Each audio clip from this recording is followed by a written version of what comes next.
AJ, what's wrong, dude? No, it's just the AHCA.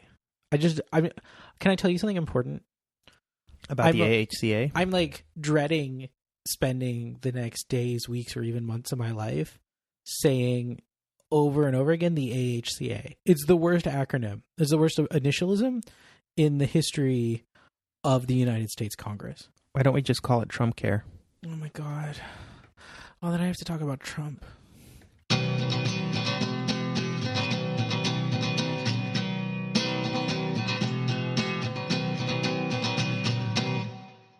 Oh my God.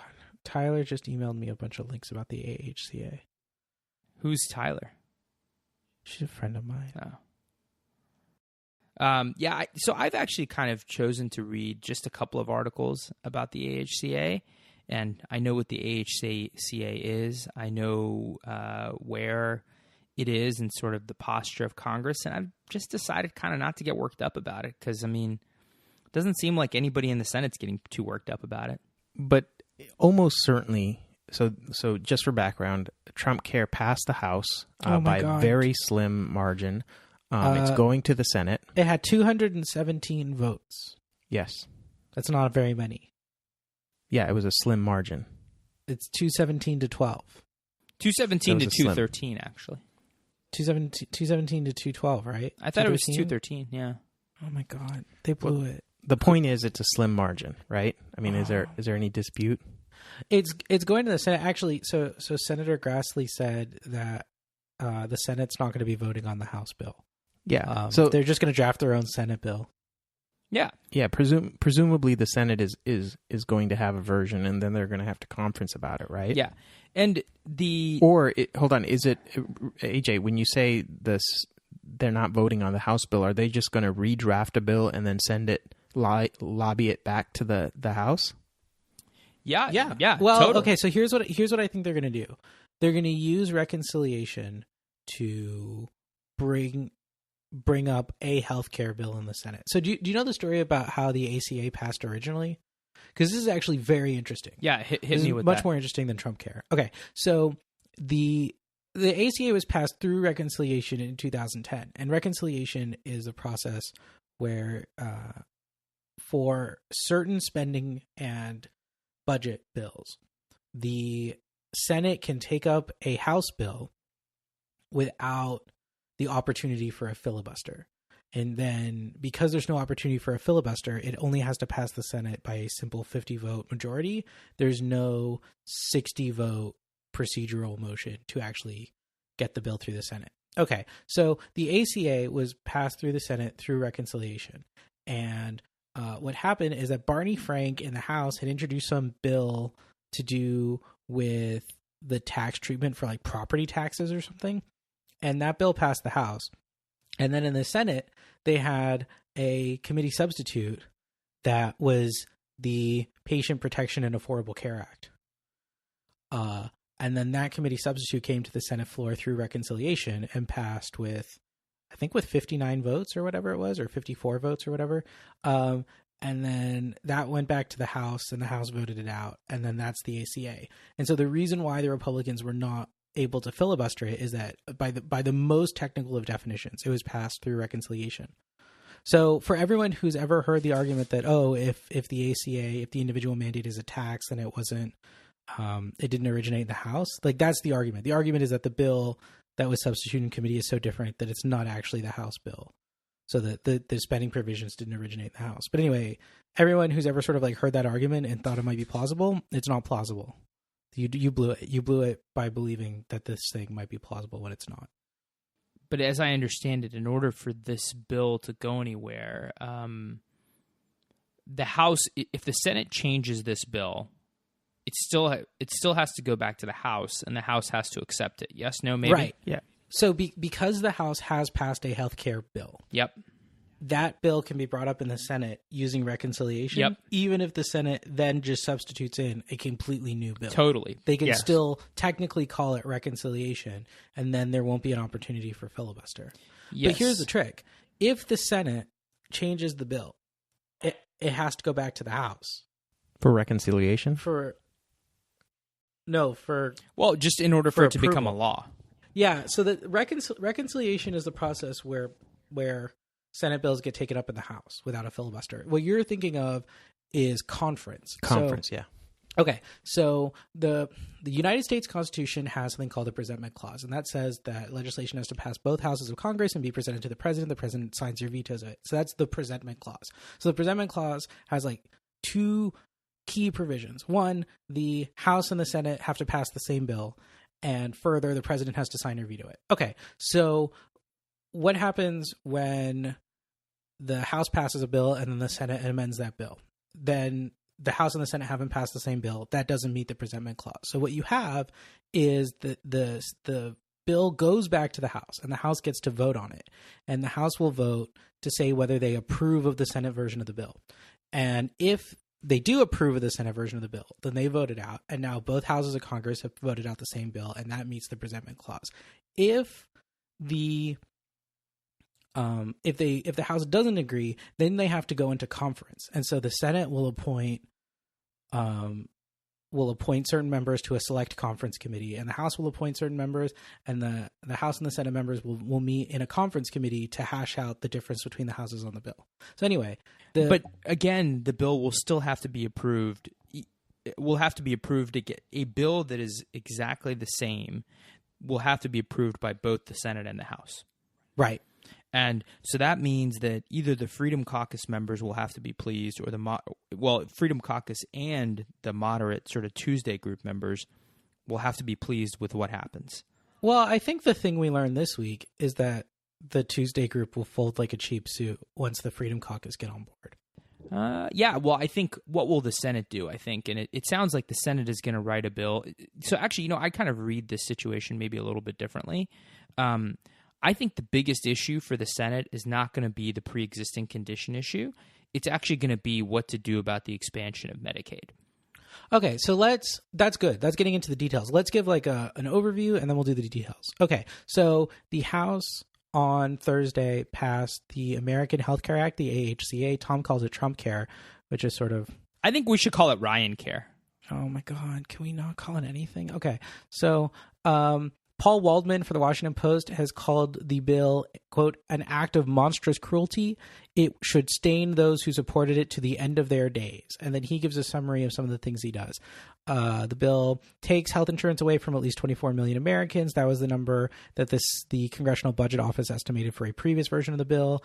The new one is probably higher. Another point we're mentioning is that they voted on the bill without getting score from the Congressional Budget Office, which is a nonpartisan agency whose job it is to tell congressmen what they're voting on. So they sort of, the CBO said, we can have a score for you early next week. And the Republicans were like, I guess we'll just vote on it now. I'm sure it's fine. Anyway, it revokes the Affordable Care Act's expansion of Medicaid. It turns Medicaid into a block grant. It cuts Medicaid funding by $880 billion. It transforms the system of subsidies under the ACA to help middle-income people afford health insurance into instead of grading the premium subsidies based on income, they're now based on age. It allows insurance to charge dramatically higher premiums to older patients. It allows insurance to impose yearly and lifetime caps on coverage.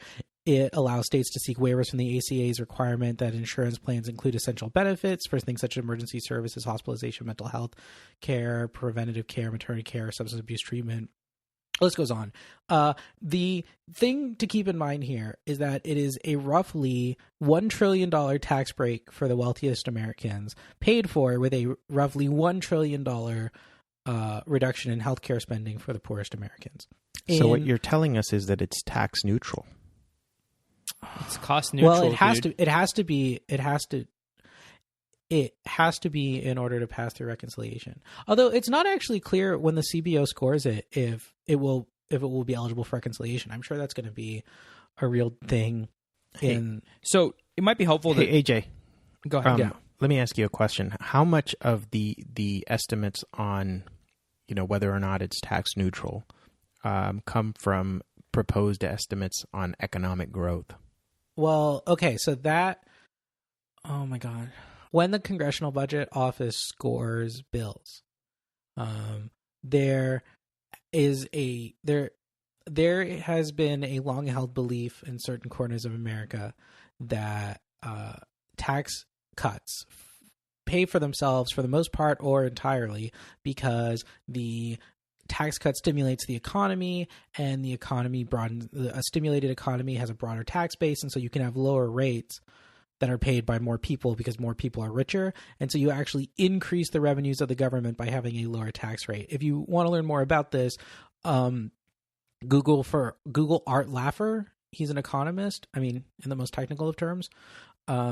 I'm like really stretching the term here, but he's an economist. And if you like really, really want to learn more about it than Googling Art Laffer, what you can do is go to the library and get the thickest book on economics you can find. And I'm really serious. It doesn't really matter what the title of the book is, the thickest one, and sort of open it up and then stick your face in the middle and then just slam it shut over your face over and over and over again. Oh God, I'm dying. Okay. So AJ, what's the problem, dude? You're making your oh my gods, and you're dying, and God, there's okay. So it makes it seem like this podcast is painful as opposed to joyful, dude. When the Congressional Budget Office scores a bill and they recommend to Congress, oh, here's how much we think this will add or decrease the budget deficit or the national debt, et cetera, one of the things that the people on the right have said is, oh, well, we need dynamic scoring. And dynamic scoring takes into account the stimulative effect of tax cuts. And so they say, you have a $1 trillion tax cut. And the Congressional Budget Office says, oh, okay, well, relative to if you hadn't done this $1 trillion tax cut, we think that you're going to take in $1 trillion less dollars. And then Paul Ryan parachutes in and he's like, hey, friends, do dynamic scoring. Where $1 trillion tax cut is actually negative $200 billion on the deficit. And that's like basically... AJ, that impression hurt my ears. I'm not saying that... Hey, friends, it's me. I'm the dynamic scoring man. Anyway, the current... Paul Ryan sounds like one of those characters on the new Zelda game. It's me. Paul Ryan. I like dynamic scoring. But so this dynamic scoring has always seemed to me like a bunch of hokum. Like, I mean, it seems kind of made up. Is that true or untrue? Okay, so it's not totally made up, but for the purposes of our conversation, it's safe to say that it's totally made up. Why? Well, okay, so at the core proposition that expansionary fiscal policy can be stimulative is true. But I think it's hard to measure, I think it's very hard to sort of precisely measure. And, it reminds me kind of when I worked for the lieutenant governor, there was sort of a tax credit proposal, which was a little bit of let's just say I didn't like it. And the proponents of that bill came forward with think of it as dynamic scoring, but in the form of a study that was done by, an independent economist who they had, of course, paid to do that study. And so it showed that if we gave these companies $200 million, we would get $600 million back in increased taxes. And so I sort of jokingly said, well, maybe we should just give you all of our money. I mean, if you can turn $200 million into $600 million, predictably and with such precision over the course of 6 years, like, why do we even bother paying for things like education, And I think that's kind of the heart of dynamic scoring, is it tries to presuppose a economic benefit in the form of higher tax revenue without really any proof that will happen. And it ends up being based on like economic multipliers and other things that, as far as I can tell, are basically made up. It's great work for economists, I think, but I mean, it's not all made up, right? I mean, so I actually, in terms of precision, it is. I'm not saying like it doesn't exist. Of course, it exists, but like when we give a tax cut, I think the folks would tell you that the multiplier of that tax cut is 3.2. And then there's an indirect multiplier, which is 1.7. And I'm just making numbers up, but this is, more or less what they say. And then there's induced economic activity of another 1.7. And when you add all that up, and then you apply taxes to all of that new economic activity that you say would not have occurred but for the tax cut. And the key really is that but for, because I think studies actually show the opposite, which is that most of the time when you give people tax cuts, you incentivize them to do what they would have done anyway. So you don't actually get any new economic activity as a result. So I think at least not in a sustained way. Your reaction was just to say, "Oh, there's no way of measuring this with any level of precision. The whole thing is sort of hokum." I think is a common reaction to the state of discourse in our country. I think that there are so many topics in our country, like how does economy work, or is climate, or whatever, where there's sort of there's this consensus among practitioners. I don't think there is consensus. I mean, this isn't like climate science. I think there is, right? Like, no, look at a stadium, AJ. Look at that, right? Everybody that gets paid by people who want a stadium to be paid for by the public for the benefit of an NFL team owner, they say it creates vast economic benefits based on the economic multipliers. But those people are charlatans. I think that's what I'm trying to say. The city finance stadium people are charlatans, right? But what I'm saying is there's generally a pretty widely held consensus among practitioners about what maybe not about what the answer is, but at least about what is the framing of the debate. Where is the Overton window? And then there are a bunch of charlatans that parachute in and say, "Oh, our spending bill has dynamic effects on the economy," right? And people sort of throw their hands up because it's far too difficult to sort the wheat from the chaff, and you end up with this idea that, one, that there isn't a sort of consensus that's worth listening to, and two, that the truth is unknowable and we'll never know how economy works. But like, I mean, that's not exactly what I'm saying. I don't think that's precisely what you're saying. I think what I'm saying is much more narrow, which is that dynamic scoring is basically just hokum, because it's based largely on principles that are very, very hard to measure. You know what I mean? Dynamic, and I would say that about is totally hokum. Yeah, I would say that about policies that I even agree with. Right? There's quite a bit of like conflicting, evidence on the benefits of like pre-K. Like, I mean, there's a lot of these things where there is like real conflicting evidence by people that are credible. So the latest study I saw on this is actually pretty interesting. The Louisiana did a pre-K program, and their students actually had worse outcomes than when they hadn't done the pre-K program. And the answer is basically that like good pre-Ks are good and bad pre-Ks are bad, but good luck trusting Louisiana to do anything well. Well, I think what I'm saying is that there's a lot of this type of stuff that we really don't know. And, we should definitely try out experiments, but, we shouldn't impose a national preference, whether it be tax policy or much else without really knowing, Mm-hmm. Okay, so back to the ACA. Two things very quickly. Friends of the show have sent us links that are actually very interesting. So first, from a friend of mine, Tyler. Wow, are you just going to out this person, AJ? Okay, so she sent me, this is very cool, the Kaiser Family Foundation has a sort of color-coded map. Let me drop this in the Skype. Has a color-coded map. God, Skype is the worst. Okay. Has a color-coded map of sort of who benefits from the AHCA tax cuts, sort of by geographical distribution. It looks bad. It looks pretty bad. If you're very wealthy and fairly old, then this is the bill for you. I thought it was actually bad if you were old. Not if you're wealthy. I thought it was bad if you were old, period, because some of the studies I had seen, and I don't know if it was Kaiser Family Foundation, but I think it was somebody similarly credible, had said that your healthcare costs, if you're old, will go up by something like 12 times.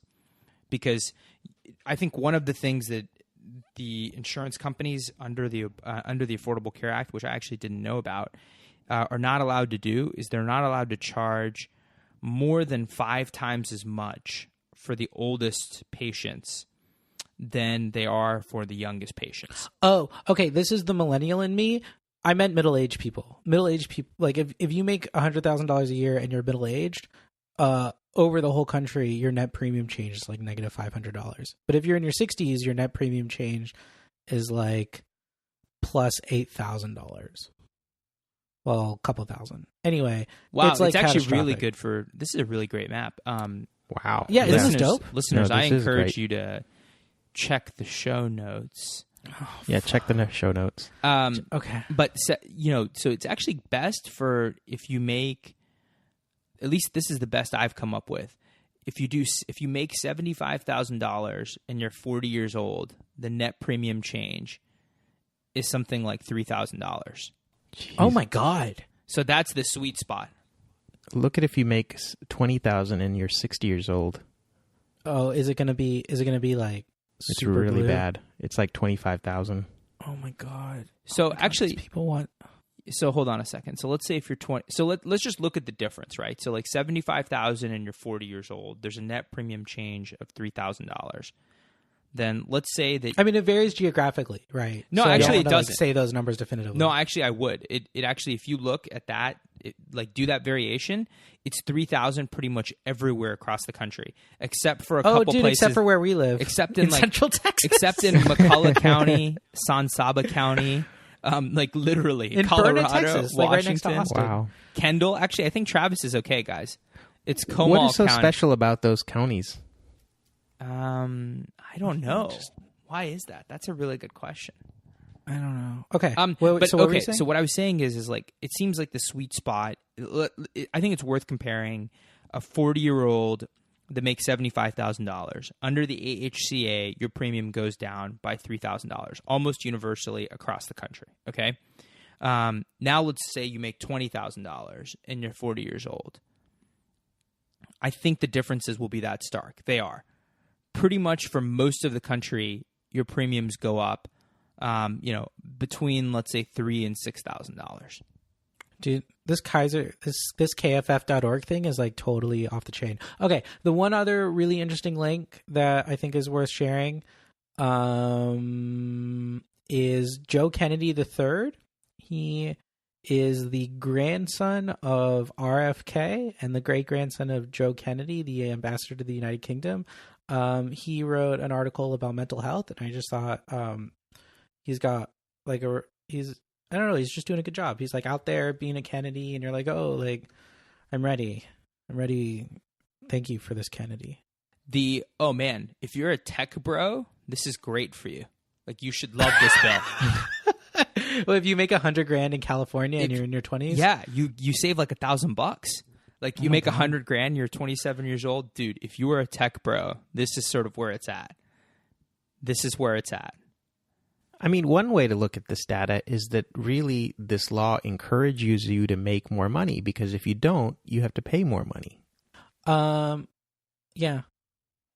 Oh my God, this bill is so bad. There's the one. Actually, the it's one kind of big- bad for seniors all around. If you're 100,000 and you make $100,000 and you're 60 years old, like almost the entire map is blue, and so your premium increase is kind of about 25% on average, as far as I can see, unless you happen to live in the state of New York and you're in rural New York, in which case your premiums actually go down. This is so weird. Like, why do your premiums go down in the state of New York, but everywhere else in the country as a 60-year-old that's making $100,000, you pay more? I think if you want to learn, if there's something to be learned from this, if there's some thing about America that can crystallize in your mind as a result of this episode, to me, the clear lesson, and I think the lesson of 2016 has been that conservatives and liberals are not able to talk to each other. This whole framework of people who identify as conservative, not like Republicans and Democrats, but people who identify as small c conservative, are much more ideological, and people who self-identify as small p progressive or small l liberal are much more policy focused. And so things like having a congressional budget office score is much more urgent to liberals than to conservatives. And I'm trying very hard not to make a value judgment here. But I think that just sounds like thing, AJ. That just maybe you've linked to this in the past, but that just sounds so conveniently partisan. There's literature on this. I'm not trying to make some value judgment here. The point I'm trying to get at is that aren't you saying liberals care about facts and conservatives don't, and there's research that proves this is the case? Not that they care about facts and don't care about facts. Is that do you care about do you approach legislation from an a priori or an a posteriori perspective? So, in non-SAT words, you're basically saying that conservatives look at things more from a partisan lens, but liberals are more interested in the facts. No, I mean, absolutely that's not. what you're saying, right? The point I'm getting at is that, so like Paul Waldman for the Washington Post calling the Republican healthcare bill an act of monstrous cruelty, I think misses the point, right? I think that for someone like Paul Ryan, things like federalism and block granting Medicaid and weakening or removing the individual mandate because personal liberty would hold that the government shouldn't be in the business of telling you what products to buy or not buy. Expanding the marketplace. These are like ideological values, right? These are sort of a priori values. I don't think so, actually. Let me kind of stand up for Paul Ryan here a little bit. I don't think they're just ideological values. I think especially like something like block granting Medicaid or saying that every state is going to get a fixed amount per Medicaid beneficiary and then, they can do with it what they will. I think it is a way to control costs, like to control the costs upon the federal healthcare system. So I don't. But it's not. Right? No, it may not. It doesn't do that. No, it doesn't control the cost of healthcare on a national basis, but it actually probably does control the actual amount of money the federal government spends on healthcare. You could easily think that, the more important thing is the federal budget rather than the national healthcare system. And now, we could have a disagreement on like whether that's the case or whether that should be the case, but I don't think it's so much just that, this is about federalism. I think this really is about it's as much about federalism as it is about controlling costs. The most generous thing you can say about Republicans is that it's about federalism, because it's not about federalism. They really just think that there are 24 million people who have insurance who ought not to. No, I think they say I don't think that's true, actually. I think that you can go back to something even a little bit simpler, which is to say maybe they don't think healthcare is a human right, and that's a value judgment. But that's right? That's an ideological value. So right? isn't the fact that if you were to say that human healthcare is a human right, wouldn't that be ideological as well? Yeah, absolutely. The point I'm getting at. Yeah, what is the point you're getting at? Oh my God, Richard. Okay, so I'm trying to keep you from being like just partisan and trying to focus on. I'm actually trying incredibly hard not to be partisan right now. Okay. The point I'm getting at is that the policy outcomes. So like, are people well or sick? Do people have insurance or not have insurance? Do people have access to care? Right. So like one of the interesting things that one of the leading causes of personal bankruptcy is healthcare expenditures. And so the ACA reduced personal bankruptcies in the United States by about half. And so these are like policy outcomes. These are the state of the world as a result. Yeah. Agreed. Of enacting a bill, right? Yeah, agreed. Ideological commitments are things like, what is the role of the federal government in your life?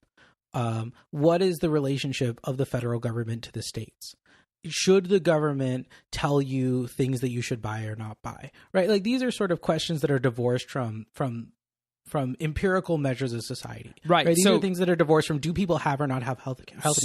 No, hold on. I agree with exactly what you said there, that those are. I just don't think the Republicans' concerns are limited to those ideological concerns. I think a lot of their concerns are actually budgetary. But I think their budgetary concerns are ideological. The budget isn't some like moral value, right? No, it is. The budget is a moral value. Like, but like, so the Congressional Budget Office score. I mean, we don't have it for the draft of the AHCA that passed this week. But for the previous one that they were going to hold a vote on in March, said that it was going to increase the deficit. Right, deficit being a deficit would be a reason. I don't think that's what it said. I think it said it was going to reduce that. It was actually going to reduce the deficit by like $800 billion or something like that. No. Oh, okay. So the CBO score on the original AHCA said that it would decrease the deficit by $337 billion over a 10-year period. But basically, the healthcare provision. So it was a $9 trillion, $0.9 trillion tax cut. So it was a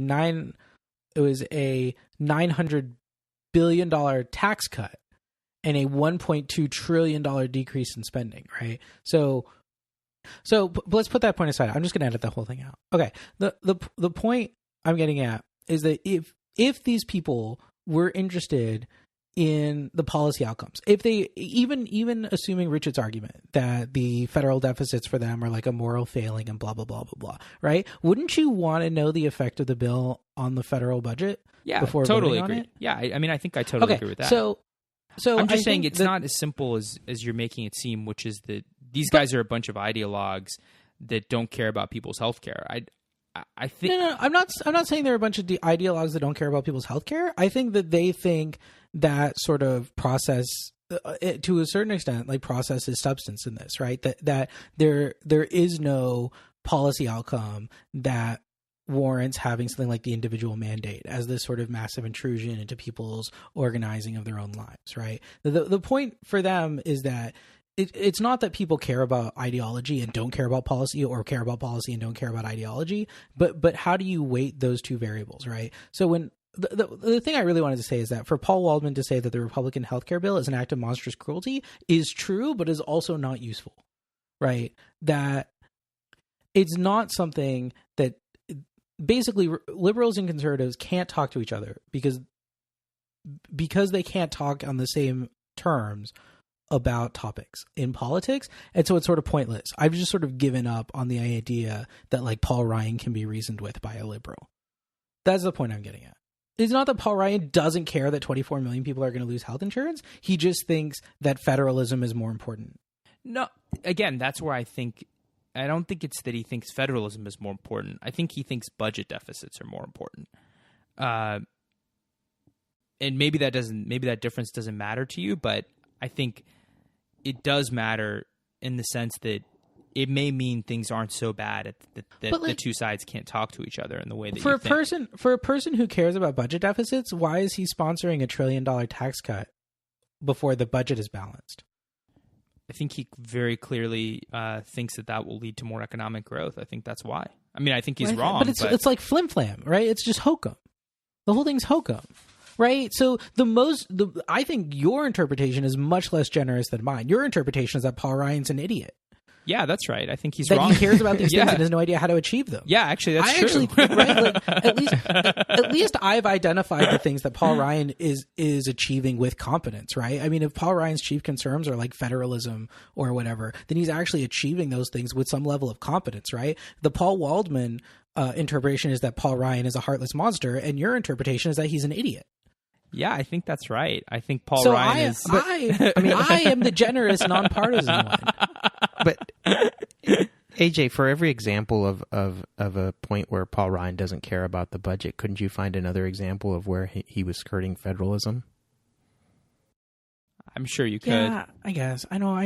Okay. You know what I mean? Like, I think sometimes it is maybe just a matter of ideology. Yeah, I mean, I think here the thing for Paul Ryan and the Republicans, I mean, this is my read on the situation, having worked with and for a lot of Republicans, or for one Republican, but with a lot of Republicans.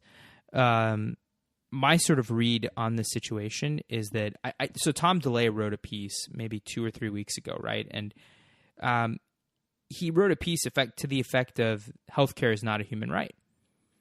And I think that is something that is fundamentally true for a lot of Republicans that are in elected office. They do not think healthcare is a human right. But that's an ideological view. Yeah, I agree. That is an ideological view.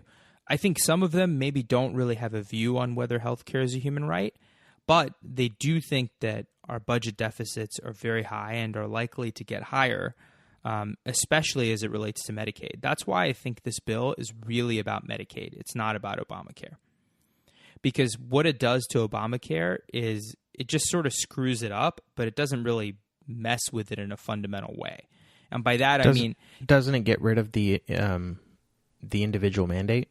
Not really. Not really, because it says that you basically will pay a 30% penalty if you're uninsured, but instead of that penalty, or tax as John Roberts would call it, going to the federal government, it will go to the insurance companies.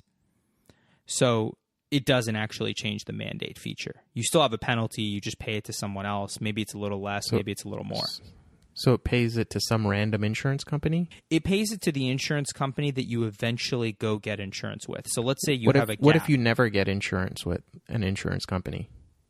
I mean, you just die. Yeah, no, I'm not sure. No, you probably go to the ER, I guess, but then you die. But that's the point, right? Like, is that an individual mandate forces individuals to get insurance, right? It forces them to get insurance. And if you don't have some sort of mechanism that forces individuals to get insurance, what in this new bill serves that function? Yes. Okay, so maybe it does remove Tom. the mandate, but yes. I mean, I think in most instances it doesn't do very much.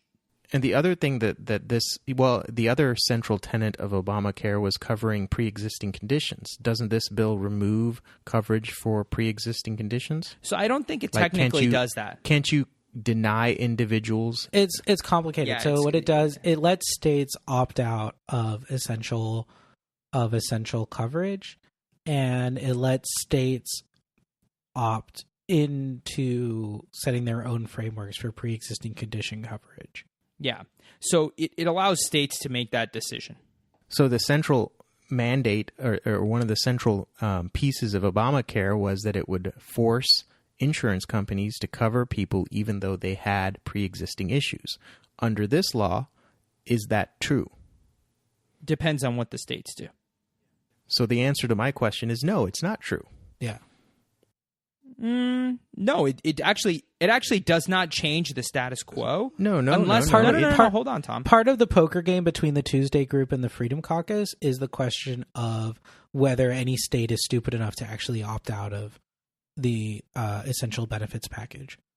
Well, and the other thing that is making its rounds around Twitter is that I heard that several Republican websites removed the promise not to remove the pre-existing coverage portion from the healthcare law. Speaker Ryan's website for the AHCA removed that pledge.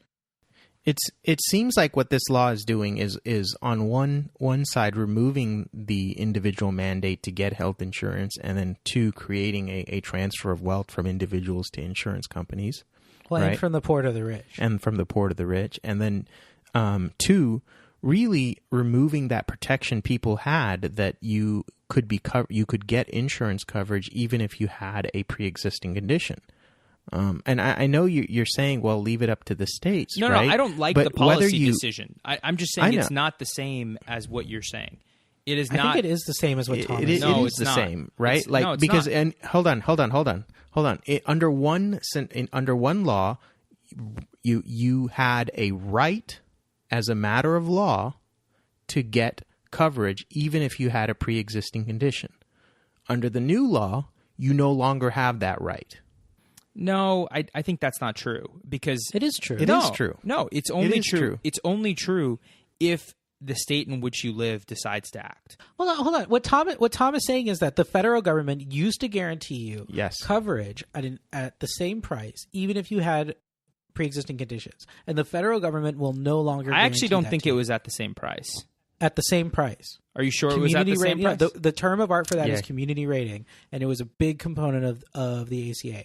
The community rating was one of the three stools that John Roberts talked about in the Sebelius decision. What Tom is saying is that it used to be that the federal government guaranteed to you community rating and guaranteed issue even if you had a pre-existing condition. And under the AHCA, the federal government will no longer guarantee community rating and guaranteed issue. The federal government will create conditions by which, depending on where you live, you can be denied community rating and guaranteed issue. Yeah, I mean, listen, I think there's a change here. I just think that as a practical matter, it's not as big of a change as you think. Well, that's highly speculative.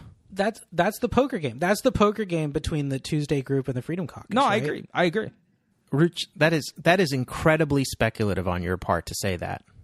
No, I think it's incredibly speculative to say what is going to happen. Period. I mean, that's the bluff. That's the bluff. So the Tuesday Group said, but basically, according to the news reports, and who knows what people actually said to each other, but the Freedom Caucus said, we're not going to vote for any healthcare bill that still has an individual mandate, still has community rating, and still has guaranteed issue.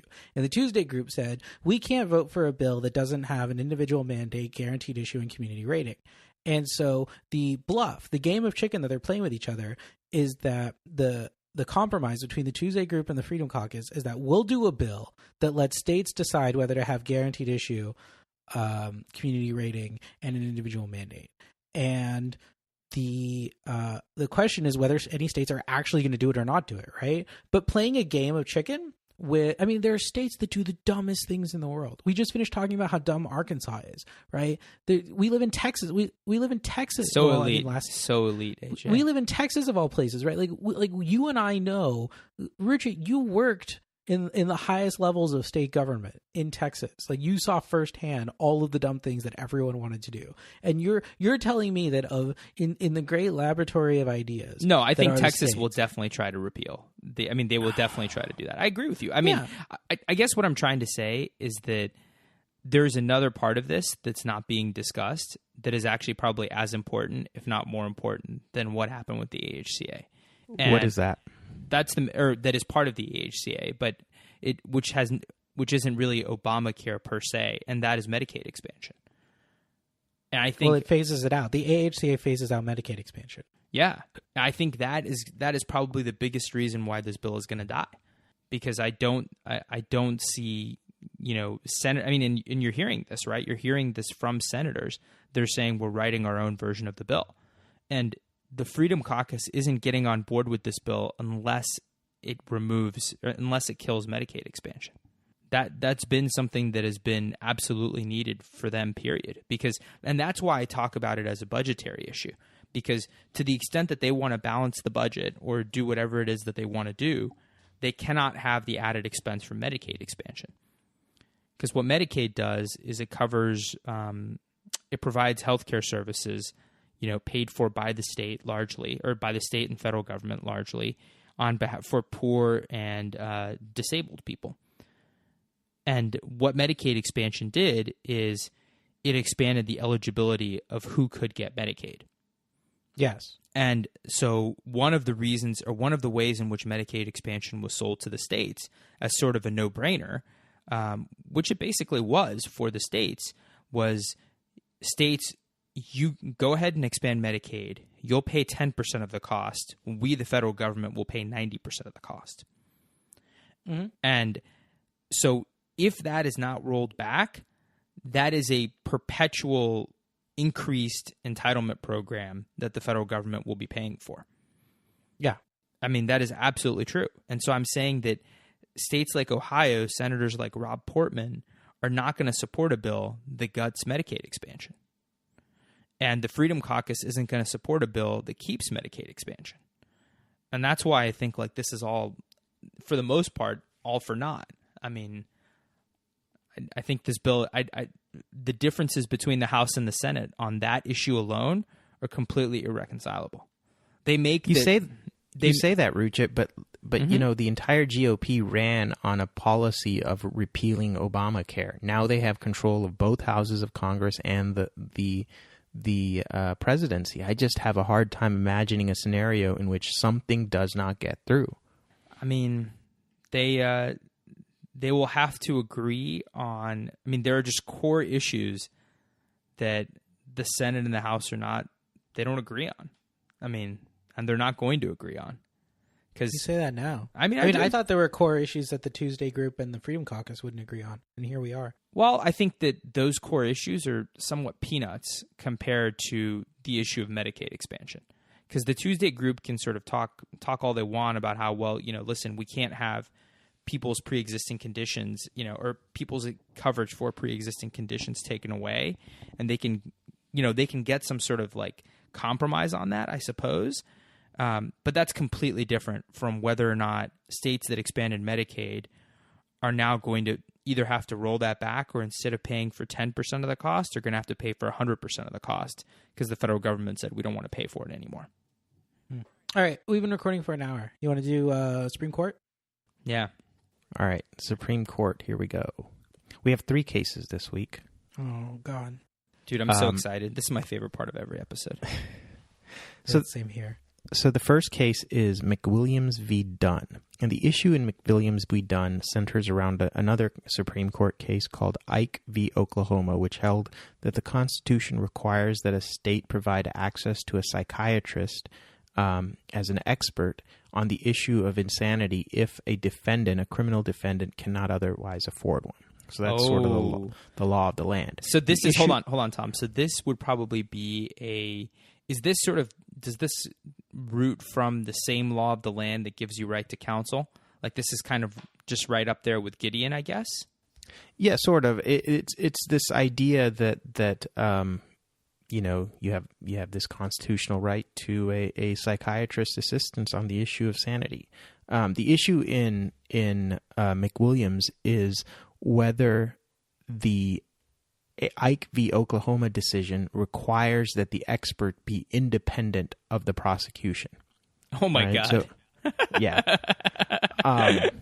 This is like, gosh. So what state is saying that you don't have to be independent? So what happened is who's the idiot state here? Yeah.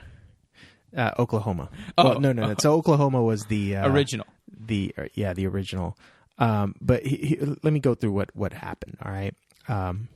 So in McWilliams received a psychological exam from he was on trial. It was a conviction portion of his case, and he received a psychological exam from the state psychiatric hospital, which described him as having organic brain dysfunction and a genuine neuropsychological problems. So, but McWilliams wanted his own independent psychiatrist to help with things like cross-examining witnesses and that sort of thing in the sentencing part of his trial. But the trial court denied that request. McWilliams' case differs from Ike in a couple of respects. For example, in McWilliams' case, it comes up on habeas, meaning that he has to show that clearly established law requires that he should get an independent psychiatrist, not that he can just rely on this state psychiatric hospital exam. So the posture of this case is interesting. Mm-hmm. Because it's on habeas.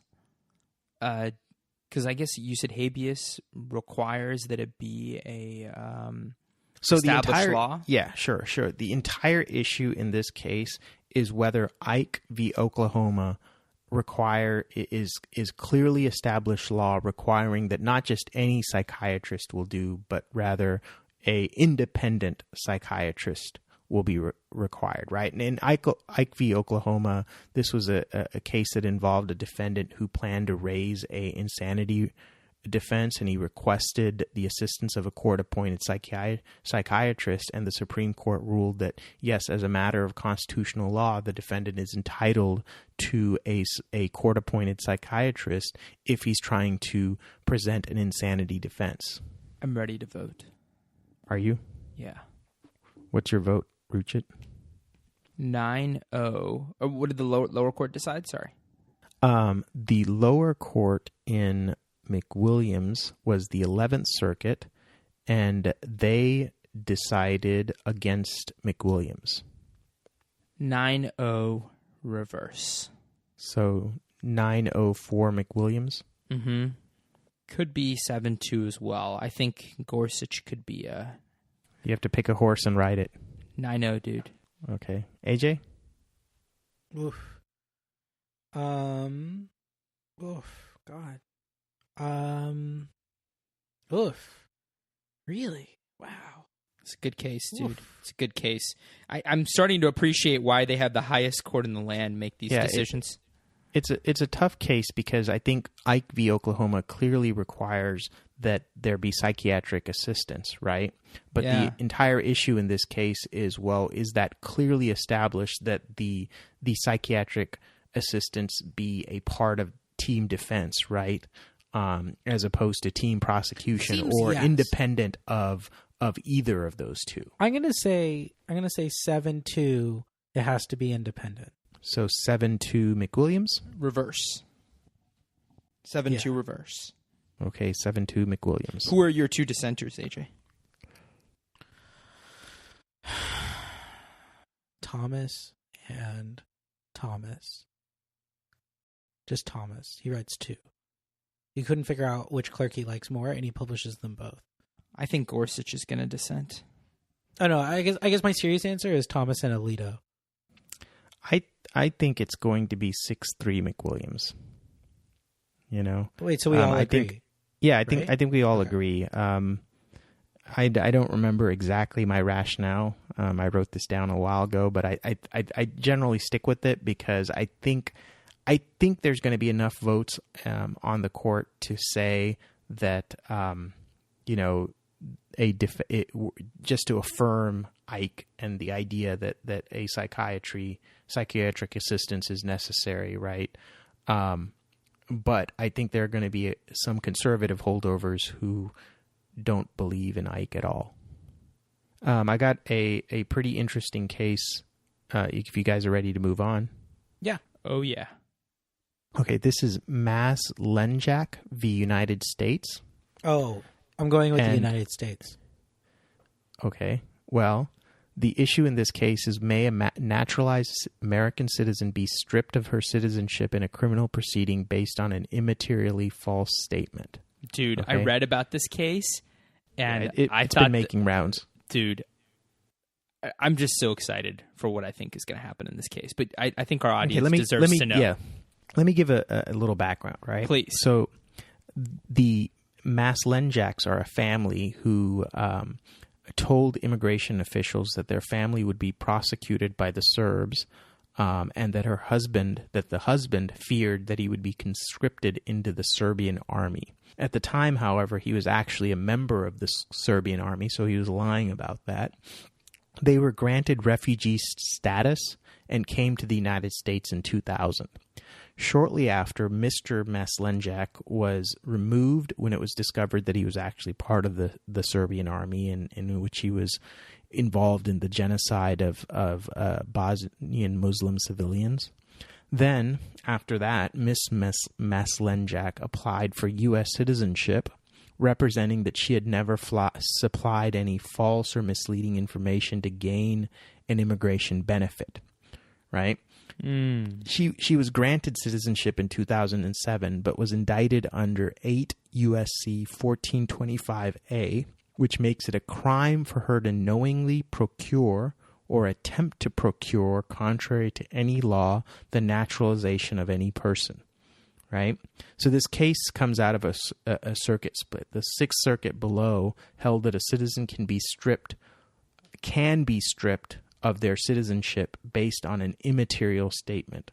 And then the First, Fourth, Seventh, and Ninth Circuits held that they cannot.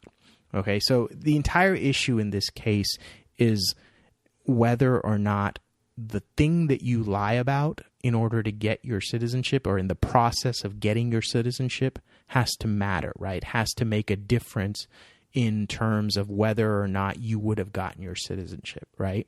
So in Miss Mass-Lenjak's case, the court instructed the jury, look, it doesn't matter whether or not, her lie would have changed anything in terms of whether she got citizenship or not. All that matters is that she actually lied in the process of, she knowingly lied in the process of getting her citizenship. And so, this case has made a few rounds because Roberts at oral argument was pretty critical of the government position, saying, look, I have sped in the past, and there's questions on the citizenship application form that asks if you've committed any crime, regardless of whether you were caught, arrested, or anything, right? And so by speeding, I've sped. By speeding, I've committed a crime, right? Even if it was only by over 5 miles over the speed limit. And so if I were to answer no, I have not committed any crime or other offense on my citizenship, does that mean that the U.S. government can come back and revoke my citizenship? And Trump's attorneys, I say Trump's attorneys, but the government attorneys, I believe, to that question said yes. Yeah. Well, and so in let me try to frame their argument as best as I can, right? Their argument is, look, it's very textual argument, right? It's what the text of the statute says, and they're saying, look, all we have to show is if we can prove beyond a reasonable doubt that you intentionally lied or actually knowingly lied, rather, then we've met our burden of proof, right? If you knowingly lied in the process of proving or of getting your citizenship, then you have violated this statute. And that's all the proof that it requires, proof beyond a reasonable doubt that you knowingly lied, and the government has to prove that. And so the attorneys for the government are saying, look, it's a lot harder than you think it is to take away someone's citizenship, because you have to prove beyond a reasonable doubt that they knowingly lied. Gosh, I was so happy when I read about this case, because I can just Why? see. Well, because I was happy to sort of see the reaction from the justices as it relates to this case. So our listeners may or may not know this, but I am a naturalized U.S. citizen. So is Tom. And so is AJ, right? And AJ. So, we are proud members of the American heartland, none of whom were born in the American heartland. And so, we're critics, some might say, of President Trump, and we may even be critics of future administrations. And I could totally see this administration, who knows, deciding that they're going to start looking through people's citizenship applications and see if they actually did write down every last speeding ticket that they got, or write down every last time that they sped. Because, what if I say, yes, I have done this and I've sped the following times, but I forgot to list one of those times that I sped. Or I intentionally left that off, maybe even. Basically, there's no protection from a pretextual prosecution. That's exactly right. Law. That's exactly right. I want to listen to the oral argument. Yeah, this is like something where I think I'm going to do that. It's good. I have no idea what to say. I'm going to say 5-4 against the government. So 5-4 for Maslenjak? 6-3. 6-3 against the government. 6-3 for Maslenjak. I am also going to say 6-3 for Maslenjak, although I hope it's a 9-0. I think the three dissenters will be Thomas, Alito, and Gorsuch. I think Gorsuch will write the dissent. I think he will write the dissent and make it sound completely reasonable. That one should that the government should be able to do this. I'm kind of surprised that this prosecution happened in many ways. Because it would have happened under the Obama administration, and I know, obviously, the president does not control line prosecutors. This started under the Obama administration. Yeah. Well, and this is a point they made at oral. The attorneys for Maslenjak made at an oral argument is, look, it's not as if we have a primrose path after if the court decides to reverse us, right? Because it seems, at least from the facts, that her lie was pretty material, right? The entire issue is whether she should have a jury decide whether or not her lie was material or not. Oh, definitely 6-3 against the government. Mm-hmm. I'm going to go 9-0 against the government. To me, this case is as important as that recent case on whether or not police need to get a warrant before searching your cell phone. Mm-hmm. And the government made some very clever arguments in that case as well. And I was really proud of John Roberts, because in the majority opinion, he basically just took all that stuff and said, listen, this is a bunch of bullshit. But in much more eloquent words.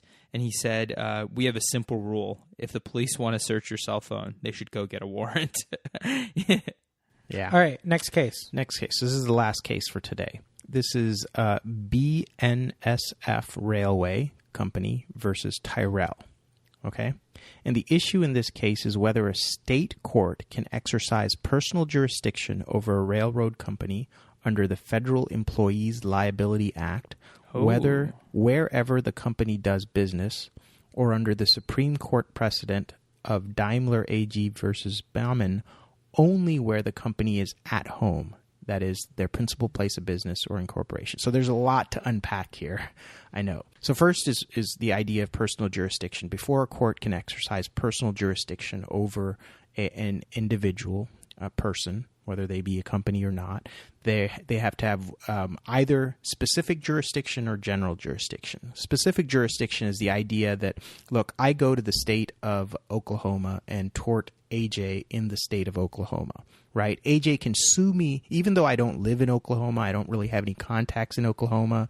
AJ can sue me in Oklahoma because I went to Oklahoma and there's a specific the events giving rise to the lawsuit happened in Oklahoma. So Oklahoma court can reach into Texas, grab me by the shirt collar, drag me into Oklahoma court, and exercise jurisdiction over my person, right? General jurisdiction is this idea that, look, there are some places where you have what are called continuous and systematic contacts with that it would make sense for you to be sued in those places regardless of where the incident happened, right? So in that scenario of where I went into Oklahoma and hit AJ in the chin, AJ can come to Texas and sue me in Texas because I live in Texas. I've got a home in Texas. I work in Texas. I've got continuous and systematic contacts in Texas, right? Now, the entire issue in this BNSF case is there's this law called the Federal Employees Liability Act, which allows employees of railroads, it's specific to or including railroads. It allows employees of railroads to sue their employers. But the law has a provision in it that basically allows individuals to sue a railroad company, and this is the language of the statute, anywhere the defendant shall be doing business at the time of commencing such an action, right? So basically what, this case comes from Montana, and the Montana Supreme Court agreed with the plaintiffs that the Federal Employees Liability Act can drag a out-of-state defendant into Montana court because when Congress passed this law, there's this legislative history saying that this law was amended to include that language. The defendant shall be, they can be sued anywhere the defendant does business, because they wanted to give that as an advantage to the employee so that they would have a broad choice of forum when they're suing a railroad. And a little more background about this case. This case has basically two railroad employees that are suing BNSF in Montana. One is a North Dakotan who injured his knee while working for BNSF in Washington State, and another is a South Dakotan who lost her husband due to cancer, she says, that he got while working for BNSF in South Dakota, Minnesota, and Iowa, right? So you can see why BNSF is objecting to this, because BNSF is a Delaware incorporated company whose principal place of business is in Texas. And they're saying, look, our contacts with Montana are basically we have laid thousands of miles of track there, yes, and we have a lobbying company there that lobbies Montana. What have we done in Montana? Yeah, we don't exactly. do anything in Montana. Yeah. Yes, we lobby the legislature. Yes, we've laid thousands of miles of track, which is more miles of track than the people that actually live in Montana have ever laid. And it's more lobbyists than people who live in Montana have ever hired. But what do we have to do with Montana? Come on. At the end of the day, it's this conflict, right, between this previous Supreme Court opinion, Daimler AG v. Baumann, that basically held that if you're going to sue a corporation it has to be a place where the corporation is at home, basically. And generally that's going to be your principal place of business or the place of incorporation. And that opinion is running into conflict with the FELA, which has that basic provision. Now, BNSF would tell you, well, that provision in the FELA is a venue provision, not a jurisdiction provision. And there's some conflict about that, particularly with regard to the legislative history. But we're at the Supreme Court, and the Supreme Court has to decide who wins. I always wonder, like... I think they're in Montana, right? Yeah, they're in... Oh, and that's the other thing that I forgot to mention. So this is sort of like that case out of the Eastern District, the patent case we had a while back, where the entire question was whether or not all of these patent cases being brought in the Eastern District were good or not, right? In railroad cases, apparently there's a similar situation where a lot of these cases are being brought in Montana because apparently the Montana they're experts. Trial courts have some sort of expertise in these lawsuits between employees and large railroad companies. I love it. That Heartland v. Kraft was that case. This is so comical. I always wonder, like, how companies get convinced to take some issue like this, jurisdictional issue, to the Supreme Court instead of just settling this matter. Because you have to know how expensive it is, you know? I mean... Well, if I can speculate a little bit about that, I'm willing to bet that BNSF has a lot of these cases that come out of Montana. I bet they do. And they handpicked this one, They right? have thousands of miles of track there. Yeah. And lobbyists. They do. But I bet the reason do they have an agent for process with the Secretary of State in Montana? I don't know. I that didn't come up. I assume not, because if they did, I imagine that someone would have mentioned that in oral arguments. Okay, I'm ready to vote. Yeah? What's your vote, AJ? They're in Montana. Yes, they're in Montana. The Montana courts have personal jurisdiction. So you are going to vote to affirm the Montana Supreme Court.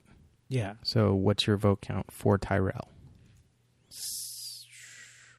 8-1. 8-1 for Tyrell. I think this is going 5-4, and I think it's going against the state of Montana. So BNSF? It's going for BNSF. This is I hate to make it this way, but this is a pretty corporatist Supreme Court, and I think on issues of jurisdiction, they're going to use that as a way of sort of keeping people out of the courthouse. I mean, I think that's their MO, unfortunately. Okay, 5-4 BNSF. I actually think it's going to be 9-0 BNSF. Wow, wait, hold on. 9-0. I should have voted third. Wait, why am I wrong? What do you mean? What did I do wrong? They're in Montana. Yeah. So the court has personal jurisdiction. Isn't that the question? No, it's not whether the court has personal jurisdiction or not. It's whether the what's that? FLS? Yeah, it's whether labor law. Whether the state can exercise personal jurisdiction over a railroad company under the FELA, or whether it can only exercise personal jurisdiction under this Daimler AG v. Baumann, which says only where a company is at home. Oh. The principal place of business or place of incorporation. Oh, sorry. I was working on my sidebar while you were talking. Okay. Are you going to change your vote? Or have we convinced you? I'm going to die.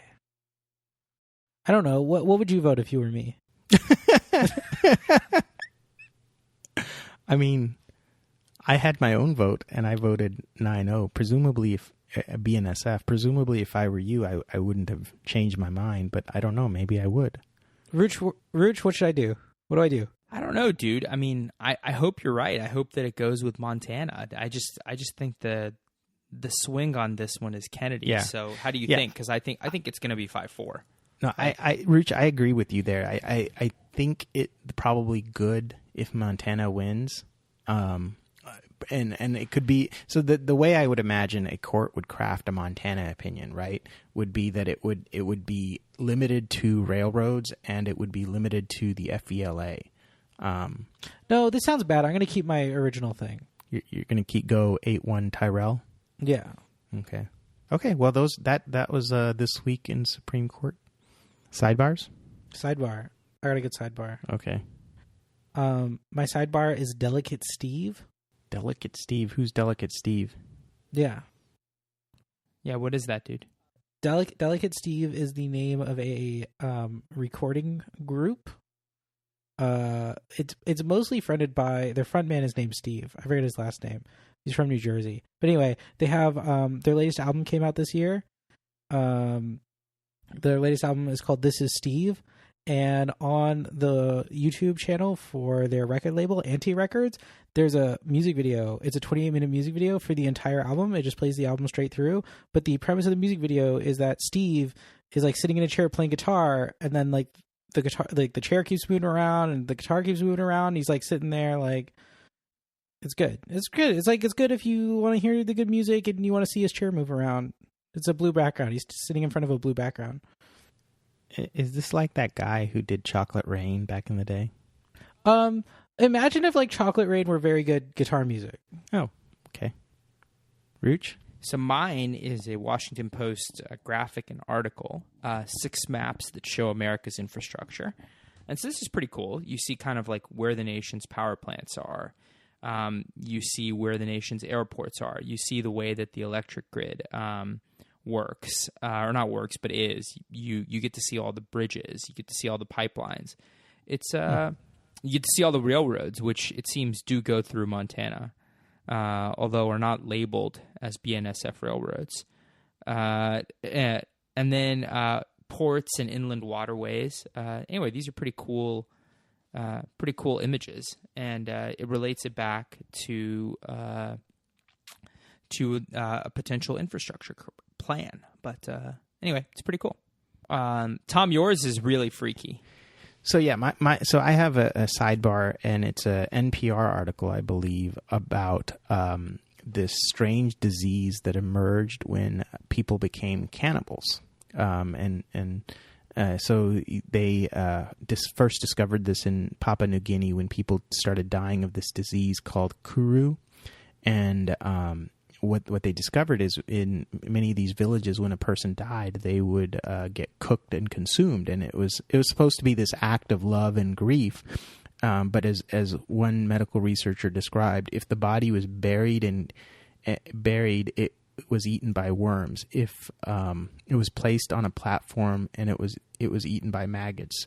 These folks believed that it was much better that the body was eaten by people who loved the deceased person than by worms and insects. So when they get this disease, they have this weird sort of start. First, they lose control of their ability to walk, and then they lose control of their emotions. People called it laughing death. When they investigated this disease called kuru, they discovered, well, it wasn't a virus, it wasn't a bacterium, fungus, or parasite. It was like this entirely new infectious agent. It didn't have any genetic material. It could survive when boiled, and it wasn't even alive, right? Like this crazy genetic, or this crazy thing that was causing this illness in people that was contagious, right? But could survive all of these different types of things that usually would kill a virus or a bacteria or whatnot, right?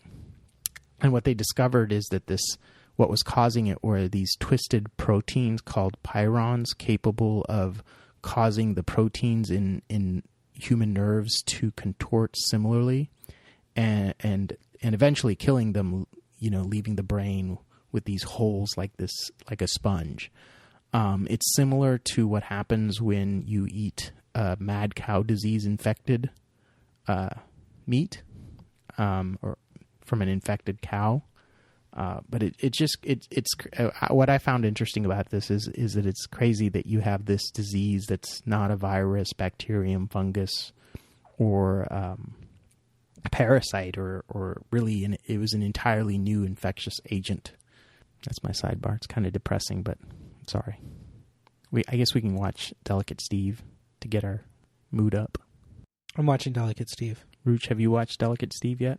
I have not, dude, but I will. I try not to watch these videos while we're talking, because it tends. I try to watch these videos while we're talking. It tends to distract me. Oh my God, there's an ad.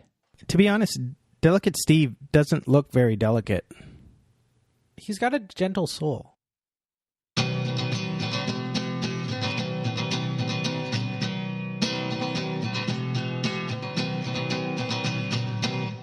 On the topic of railroads, I wish my sidebar were Ticket to Ride. I love that game. AJ introduced me to it. Now there's an iPhone game. What's it called? It's called Ticket to Ride. You've played this, dude. It's a lot of fun. It's When a have I board played game. this? It's the Trains board game. It's the train. We call it Trains. I haven't played this game. You played it with us. Are you sure, dude? Yeah. Ticket to Ride. Okay. Remember, you create trains and tracks between cities, and you get points. It's Catan without the boring stuff. Okay. Man, AJ, you It's hate Catan without Catan. trading for sheep. Why do you hate Catan so much? I don't want to trade for sheep. I Don't like trade. Catan, actually. Don't Yeah. trade.